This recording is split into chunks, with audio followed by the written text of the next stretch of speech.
की जय। परम मंगलमय श्रीमद् भागवत महापुराण अकारण करुणा वर्णालय भगवान श्री बांके बिहारी जी की वांग्मय प्रतिमूर्ति श्रीमद् भागवत महापुराण आपके समक्ष विद्यमान है। बिहारी जी की जब हमारे ऊपर अहेतु की कृपा होती है तब भगवान की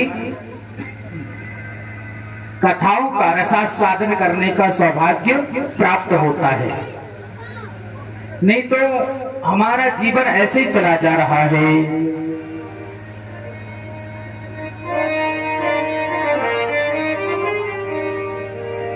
बड़े भाग्य मनुष्य तन पावा सुर दुर्लभ सद्ग्रंथ गावा।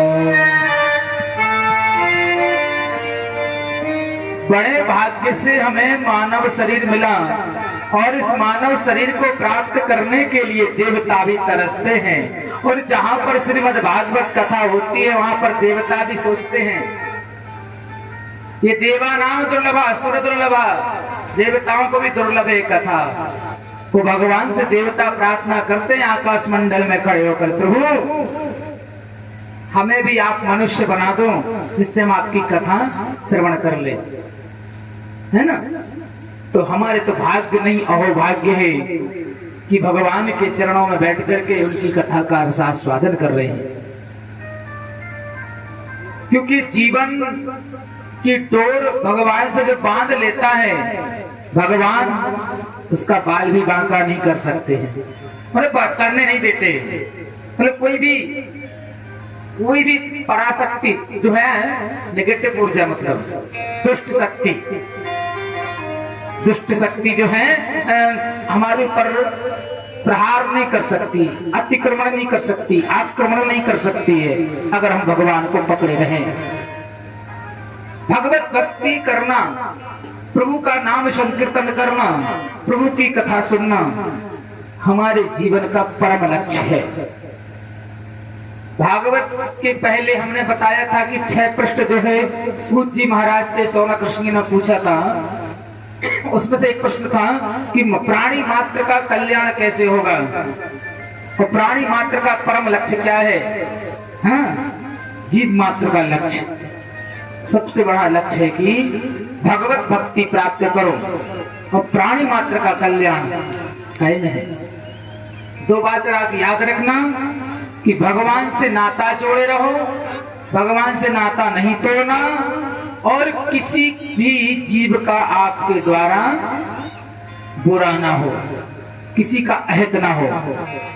अगर अहित हो जाएगा ना तो फिर जब गड़बड़ हो जाएगा। क्योंकि अष्टादश पुराणेषु व्यासस्य वचनद्वयम् परोपकाराय पुण्याय पापाय परपीडनम्। परोपकाराय पुण्याय पापाय परपीडनम्, परोपकार से बड़ा पुण्य नहीं है और दूसरों को सताने से बड़ा कोई पाप नहीं है ना। बाबा तुलसीदास जी कहते हैं परहित सरिस धर्म नहीं भाई, परहित सरिस धर्म नहीं भाई, परहित सरिस धर्म नहीं भाई, परहित सरिस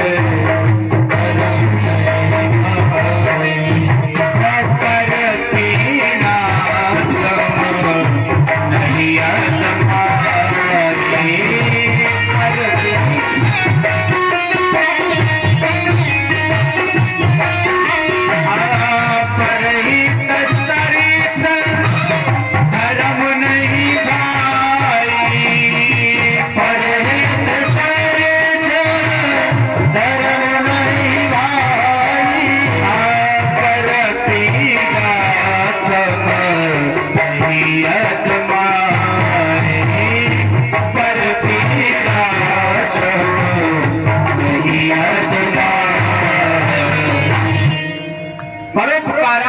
कारुण्याय पापाय परिपीडनम, परोपकार करो।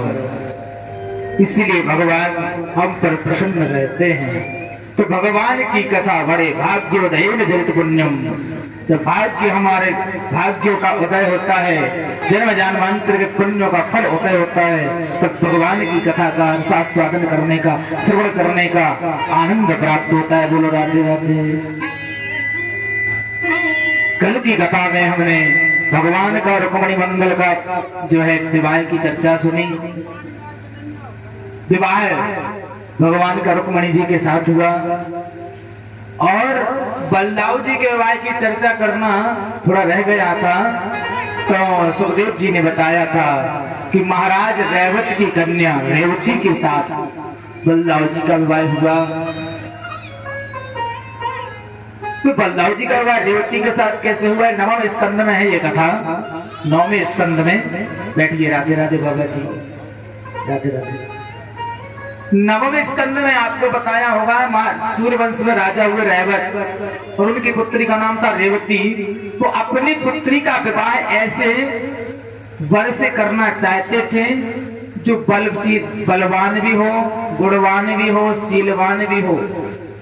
मतलब उन्हें अपने अनुसार जो है दामाद नहीं मिल रहा था, पुत्री को उनकी अपने अनुसार जो है पति नहीं मिल रहा था। तो ब्रह्मा जी के पास गए महाराज रेवत और ब्रह्मा जी के पास पहुंचे और ब्रह्मा जी से पूछा, पिताजी पितामह, अब इस अपनी पुत्री के लिए कोई वर खोज रहे हैं, आप बताओ। ब्रह्मा जी को उस विलंब हो गया बताने। ब्रह्मा जी बोले, रेवत तुम कर क्या रहे हो? बोले क्यों? बोले जितने क्षण बिताओगे, जितने मिनट बिताओगे ना यहाँ पर, उतने जो है वर्ष बीतते जाएंगे पृथ्वी के। हाँ, ब्रह्मा जी का जो है एक एक क्षण हमारे कई वर्षों का बड़ा होता है, कई वर्षों का, हजारों वर्षों। तो ब्रह्मा जी के एक दिन में 14 मनवंतर बीत जाते हैं, 14 मनवंतर। हाँ, और एक मनवंतर में 72 चतुर्युगी का होता है। 72 चतुर्युगी मतलब कलयुग, त्रेता, द्वापर, सतयुग, ये सब चारों युग, सतयुग, त्रेता, द्वापर, कलयुग, ये चारों मिलाकर के एक चतुर्युगी होती है। और ऐसे 72 बार बीत जाए तब ब्रह्मा जी का एक दिन होता है। तो ऐसे ब्रह्मा जी ने कहा, महाराज रेवत तुम यहाँ बहुत गलती करके आ गए, यहाँ पर आकर के एक काम करो ना। बोले क्या? बोले चाहो यहाँ से तुम सीधे यदुवंश में, वृष्णि वंश में वसुदेव जी के पुत्र बलराम जी है ना, जो भगवान के बड़े भाई के रूप में हैं, उनके साथ अपनी पुत्री का विवाह कर दो। वो रेवत बोले ठीक है प्रभु। और रेवत पहुंचे, गए थे सतयुग में, आए द्वापर में। गए थे सतयुग में ब्रह्मा जी के पास, आए द्वापर में। आकर देखा तो वहां पर तो छोटे छोटे लोग हो गए थे। और बलदाऊ जी के साथ प्रस्ताव रखा अपनी पुत्री का। बलदाऊ जी भी तैयार हो गए। अब ब्याह भाव, हाँ, मड़वा में ब्याह भावरे पड़ रही थी। भावर पड़ती है ना, भावर पड़ी जा रही है। तो दुल्हन है कितने हाथ की? 21 हाथ की। दुल्हन 21 हाथ की और दुल्हा है 7 हाथ को। क्यों? सतयुग में 21 हाथ के होते थे, सतयुग के मनुष्य 21 हाथ के होते थे। अब दुल्हन 21 हाथ की, दूल्हा 7 हाथ को। अब जो है भावर पड़ रही हैं और कन्हैया मुंह में रूमाल ठूस ठूस के खूब हंसे। बोले वाह बड़े भैया, बड़ी अच्छी भाभी ढूंढी तुमने, आनंद आएगा। आपको तो चलने की जरूरत ना पड़े, भाभी आपको गोदी लेके चलेगी। आपको सीढ़ियों की भी जरूरत ना पड़ेगी, भाभी उठा के आपको दूसरे ऊपर के महल में बैठा देगी। हाँ, ऐसे जो है बलदाऊ जी को हंसी उड़ा रहे कन्हैया।